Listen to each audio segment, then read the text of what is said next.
नमस्कार, मैं विशाल। एक बार फिर से आप सभी का स्वागत है। एक चीज आजकल काफी आप सुन रहे होंगे कि अभी फिलहाल सरकार के साथ खड़े होने का वक्त है। किसी भी देश का नागरिक जब युद्ध जैसे हालात हों तो वो सरकार और देश के साथ खड़ा होता ही होता है। चूंकि सेना उस किसी भी युद्ध का प्रत्युत्तर देती है तो सेना के साथ भी देश की जनता होती ही होती है। लेकिन अब नया भारत है, यहाँ पे एक्सपोजर काफी इंपॉर्टेंट हो गया है।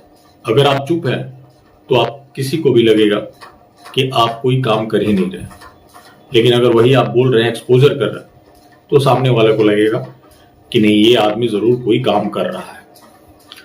अब गोदी मीडिया से लेके सरकारी यूट्यूबर, मास्टर स्ट्रोकवादी और कुछ वैसे लोग भी जो मास्टर स्ट्रोकवादी नहीं भी है, वो इमोशन बस फर्जी खबरें चला रहे हैं और भारी संख्या में फर्जी खबरें चलाई जा रही है। और गोदी मीडिया को आप देखेंगे तो ऐसा लग रहा होगा कि पूरा युद्ध जो है वो गोदी मीडिया के स्टूडियो में लड़ी जा रही है। ये सेना के लिए भी शर्मिंदगी का कारण बन चुके हैं। आज तक ने दावा किया कि पाकिस्तान ने फियादीन से हमला किया, सेना को इसका खंडन करना पड़ा। और अब जो गोदी मीडिया है पूरी अपनी जोकरगिरी पे उतर चुका है। सबसे पहले गोदी मीडिया का ये विभत्स चेहरा देखिए। के लिए बड़ी खबर, पाकिस्तान घुस गई भारतीय सेना। ये अज्ञात बॉर्डर पर पाकिस्तान के भीतर दाखिल हो गई भारतीय सेना। और देखिए मेजर गौरव आर्या को, ये इसका मतलब समझिए ये क्या है। ये अब पराक्रम का वो प्रदर्शन है जिसकी ताव झेल नहीं पाएगा पाकिस्तान। अज्ञात बॉर्डर पर कहा जा रहा है कि भारत की सेना, भारत की आर्मी घुस गई है। अभी तक तो कहा जा रहा था कि सिर्फ एयरफोर्स अटैक कर रहा है, लेकिन अब भारत की आर्मी घुस गई है। मेजर गौरव आर्या, एक बार नेवी बीच में आके कराची पोर्ट पे आग लगा दे, मजा आ जाएगा। एक बार नेवी वाले आप भी जरा अपने इसमें हिस्सा डालो। आर्मी अंदर घुस गई है पाकिस्तान में। आईएनएस विक्रांत है, वहां से करिए 15-20 BrahMos fire, set fire to the Karachi port. आग लगा दो कराची में, फूंक डालो पूरे शहर में। मेजर गौरव आर्या, क्या आपको लग रहा है पाकिस्तान का नक्शा बहुत बुरी तरह बिगड़ने वाला आज रात? मैं बता रहा हूं, आज की रात देखना कयामत की रात है पाकिस्तानियों। सो मत जाना, आज की रात को कयामत की रात है। तुम्हारे सर पे मौत का नंगा नाच हो रहा है। नहीं सो जाओ, लेकिन एक आंख खुली रखना। हाँ, नहीं, पाकिस्तान के जितने बच्चे आज घर पे अपना मैप बनाने का प्रैक्टिस कर रहे हैं, आज बार रुक जाओ बेटा, आज बार रुक जाओ या 2-3 दिन और रुक जाओ, तुम्हें मैप फिर से सीखना पड़ेगा। ऐसी स्थिति बन रही है। मीरा जी आप कुछ जोड़ना चाह रही हैं? सुशांत जी, बहुत बहुत अभिनंदन। भारत माता की जय। ये ललकार के साथ जय हो गया। जैसे अभी मेजर गौरव आर्या सर भी बोल रहे थे कि जैसे ही हमारा आईएनएस विक्रांत से हो, बाकी बचे उनके जो F-16 उन्होंने वहां पे ग्वादर में डाल रखे। अरे मीरा जी, आप कह रही थी S-400 का मिसाइल बड़ा महंगा आता है, ड्रोन पे क्यों खर्च करना? अरे भाई, भारत कह रहा है खुला खर्च करो, इनको कंगाल कर देना है, उसके लिए सोचने की जरूरत नहीं है। जी, हमारा जो महाराजा रंजीत सिंह का लाहौर है वो बहुत जल्दी वापस हमें मिलने वाला है। बस कुछ गिनती के समय बचे हुए हैं और ये खुशी अभी सभी पूरे भारतीयों को बहुत जल्दी दिखने वाली है। बस जैसा आपने वही कहा कि हम सब ये प्रार्थना करें कि हमारे जो योद्धा आज ग्राउंड पे भी उतरे हैं, ईश्वर उनकी पूरी तरीके से रक्षा करे ताकि ये जो काम लेके निकले उसमें सफलता से वापस भी आ सके। मैं 2 चीजें यहाँ जोड़ना चाहता हूँ, 3 चीजें इनफैक्ट, कि इस वक्त देश में नरेंद्र मोदी का जो नेतृत्व है, आपको उसको यहां पर चर्चा में लाना होगा। कि इस तरह का निर्णय लेना कि बॉस ठोक दो, घुस के ठोक दो, और ऐसी दुनिया में जहां नरेंद्र मोदी ने दुनिया को कहा कि ये युद्ध का नहीं बुद्ध का समय है, लेकिन इसका मतलब ये थोड़ी है कि सब बर्दाश्त करेंगे। बर्दाश्त की सीमा होती है। नरेंद्र मोदी ने टारगेट रखा हुआ था 2047। आप सोचिए कि नरेंद्र मोदी ने उससे भी कॉम्प्रोमाइज किया कि चल यार 2-4 साल एक्स्ट्रा लगेंगे भारत को तीसरी सबसे बड़ी अर्थव्यवस्था बनाने में या बहुत बड़ी इकोनॉमी बनाने में, लेकिन ये सब नहीं चलेगा। पहली चीज ये, पिछले 10 साल उस आदमी को आपको मानना पड़ेगा भाई। 10 साल भारत की सेना ने जिस तरह से हथियार बनाए हैं, जिस तरह से हथियार खरीदे हैं, आज उसकी ताकत दिख रही है। मेजर गौरव आर्या, अनप्रेसिडेंटेड है। मैंने पिछले, खासतौर से पिछले 7-8 साल में, 10 साल में से पिछले 7-8 साल में जितनी मैंने हथियार की खरीदारी देखी है मैंने जीवन में नहीं देखी। हर तीसरे दिन अनाउंस, इतने हजार करोड़ का ये, इतने हजार करोड़ का ये, हथियारों का इन्होंने अंबार लगा दिया। और ये भी बात है कि 60-70% अब मेक इन इंडिया भी हो रहा है, हमारे खुद के हैं। सप्लाई चेन हमारे हाथ में। अभी सर आकाश ने ठोका है, आकाश ने ठोका है जो अपना स्वनिर्मित है। तो आप देखिए ये बड़ी चीज जो है वो इस वक्त हुई है, लेकिन नरेंद्र मोदी का ये निर्णय लेना कि हम ये करेंगे, ये अपने आप में अनप्रेसिडेंटेड है। और लाहौर से इस्लामाबाद तक तो कोई भी एक आम आदमी जो होता है वो मीडिया को देखता है, न्यूज चैनल देखेगा, वहां पे ये सारी चीजें चल रही है।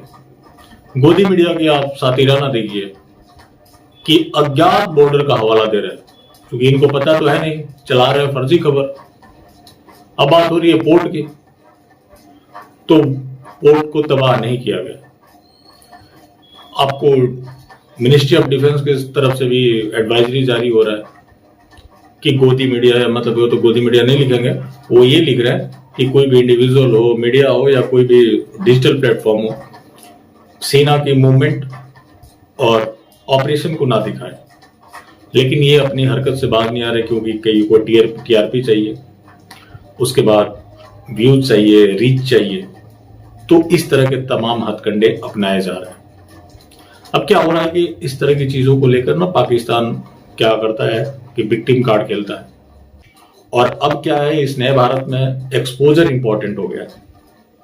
तो गोदी मीडिया जो युद्ध लड़ रहा है, तो मोदी जी तो पाकिस्तान को संदेश दिए, जैसे कि सेना की तरफ से तो ये कंफर्मेशन आया ना कि हमने आर्मी और सिविलियन का कोई नुकसान नहीं किया, हमने टेरर कैंप को निशाना बनाया। तो इससे स्पष्ट होता है कि नरेंद्र मोदी जी को पाकिस्तान को एक मैसेज देना था। इसमें सेना को जो इंस्ट्रक्शन होगा सरकार की तरफ से वही करेगी। दूसरी तरफ गोदी मीडिया जो है वो भारत में मैसेज दे रहा है, ताकि लोग भावनाओं में बहें और उनके पाव पाव को उसका राजनीतिक लाभ हो। तो इसलिए गोदी मीडिया ये सब चीज खुलकर कर रही है। इनके खिलाफ कोई एक्शन भी नहीं होगा, इनको झूठ फैलाने की भी पूरी छूट है, और ये भारत की शर्मिंदगी का कारण भी बनते हैं। इस तरह की फर्जी खबर जब चलाई जाएंगी तो आप समझ रहे हैं कि उसका इस्तेमाल किस तरीके से भारत के विरुद्ध किया जाएगा, जो कि होता भी है। अब जिस कराची, पाकिस्तान, इन सब चीजों की बात कर रहे हैं, सबसे बड़ी बात ये भी इन लोगों के साथ है कि अगर किसी ने सच्चाई बता दिया तो उसको ये पाकिस्तान के साइड घोषित कर देते हैं कि ये पाकिस्तानी है, ये बड़ा अंदर से जला हुआ है कि पाकिस्तान में सब चीज हो रहा है। तो लेकिन ऐसा नहीं है। आप इसमें एक मेजर गौरव आर्या को भी देख सकते हैं, खुद को मेजर बताते हैं, लेकिन इस तरह की हरकत, जिस हरकत से देश को शर्मिंदित होना पड़ेगा, क्या कोई भी मेजर, रिटायर्ड मेजर भी इस तरह के कृत्य कर सकता है जो कि मेजर गौरव आर्या कर रहे हैं? सुशांत सिन्हा तो सरकारी पत्रकार है और उनको चाटने के लिए अवार्ड तो मिलना ही चाहिए, जो कि वो मजबूती से चाटने का काम करते हैं। जिस पाकिस्तान के बारे में ये सब कहा जा रहा है, लाहौर के आवाम की इसके ऊपर क्या प्रतिक्रिया है वो भी आप सुनिए। बेहतरीन भट्ट साहब, बेहतरीन। मैं देख रहे थे टेनिस खेल रहे हैं, ये सारी मीडिया वॉर हो रही है, कुछ भी नहीं है। वो इन्होंने कोई ड्रोन श्रोन छड़े ने इंडिया ने, ते देखो बेसिक रीजन है कि एक पहलवान नूं फैंटी पै जाए तो तुहाडे दरवाजे ते आके वट्टे भी ना मारे। वो हाल ही है इंडियंस का, अपने रफेल डिगा के ते पूरी दुनिया च बदनाम हुए हैं। तो उन्हें छोटे छोटे ड्रोन छड़ रहे हैं, वो आपे डिगी जा रहे हैं। कोई असी आप मिसाइल भी नहीं होते फायर कर रहे कि ज़ाया ना हो। तो हम एक एक लाइया ने, एक एक ना सुट जाते हैं, जिन्हों की बैटरी खत्म हो जाती आपे डिगी जाते। तो वो इन्होंने बेसिकली न्यूज़ जनरेट करनी है इंडियन मीडिया से कि जी असी इन्ने ड्रोन सुटे, तो सुटे तो की फुट लिया यार ड्रोन सुट। वो तो यह देखो जो 5 जहाज डिगा गए न्यूट्रलाइज कर रहे हैं ना शर्मिंदगी। तो यह पूरी स्टोरी है, टोटल मीडिया वॉर है। असी देख लें इतने मजे टेनिस खेल रहे हैं। आज यार आज की डेट की है, आज 8 मई। लेकिन ये सब होने के बाद भी गोदी मीडिया अपनी जोकरगिरी से बाज नहीं आ रहा है, और गोदी मीडिया की वजह से आज शर्मिंदा होना पड़ रहा है लोगों को। और इतनी फर्जी खबरें चलने लगी है, इतने पुराने वीडियोस चलाए जा रहे हैं और दोनों तरफ से चल रहे हैं। तो ये बड़ा मुश्किल हो जाता है यहाँ पे मतलब आइडेंटिफाई करना कि क्या सही है और क्या गलत है। अभी तक जो भी सेना की तरफ से अपडेट आए उसी को आप फाइनल मानिए। ये गोदी मीडिया अपने टीआरपी के लिए कुछ भी कर रही है और इम्पॉर्टेंट है नया भारत में एक्सपोजर के लिए भी। अगर ये एक्सपोजर कोई झूठा ही ना करे, चुप भी रहे, तो उसको बाय डिफॉल्ट देशद्रोही घोषित कर दिया जाएगा कि ये शायद इस तरह के एक्शन से दुखी है। अगर किसी ने उसका सच ला दिया, वहां भी उसको ये देशद्रोही घोषित कर देंगे कि ये पाकिस्तान की तरफ बैटिंग कर रहा है और पाकिस्तान के ऊपर जो कार्रवाई हो रही है उससे इसको समस्या है।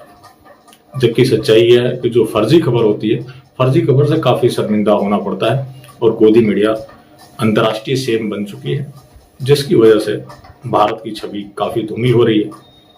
और भारतीय जनता पार्टी की जो सरकार है वो तो विपक्ष में है नहीं आज, वरना विपक्ष में एक समय था कि ये एक सर के बदले 10 सर की बात कहा करते थे, लेकिन हम मैसेज दे रहे हैं तो वो पाकिस्तान में मोदी जी मैसेज दे रहे हैं और भारत में गोदी मीडिया मैसेज दे रही है। इससे मतलब काफी फायदा होगा। आप जानते ही हैं कि आगे किस किस तरह के फायदे अनुमानित है। तो गोदी मीडिया या फिर जो भी कई हैंडल्स हैं, कई ऐसे भी हैं कि बेशक उनको पसंद आज ना करते हो, लेकिन इस ऑपरेशन के नाम पे जो भी सब चल रहा है, जो ये फर्जी खबर भी चला के ये दिखाने का प्रयास कर रहे हैं कि वो बहुत बड़े राष्ट्रवादी हैं और बहुत बड़े देशभक्त हैं, जो कि मेरे ख्याल से आप भी इससे सहमत होंगे कि फर्जी खबर जो है वो शर्मिंदगी का कारण बनती है और पाकिस्तान ऐसे वीडियोस, ऐसे न्यूज का भारत के खिलाफ इस्तेमाल करता है। तो मुझे लगता है कि ऐसे लोगों को बचना चाहिए, लेकिन ये बचेंगे नहीं। ये लगातार युद्ध लड़ रहे हैं और सबसे बड़ा अगर युद्ध आपको देखना है तो गोदी मीडिया के स्टूडियो देखिए, वहां पे हर तरह के युद्ध लड़े जा रहे हैं। तो ये लोग सेना से भी बड़ी लड़ाई एक तरीके से लड़ ही रहे हैं, जिससे काफी लोग वो चार्ज कर रहे हैं और काफी लोग अब भावनाओं में तो बहेंगे और बहेंगे तो उसका फायदा कि कौन उठाएगा, कौन उसका फसल काटेगा, ये आप लोगों को बताने की जरूरत है नहीं। चलिए अभी के लिए बस यही तक, बाकी फिर मिलते हैं। धन्यवाद।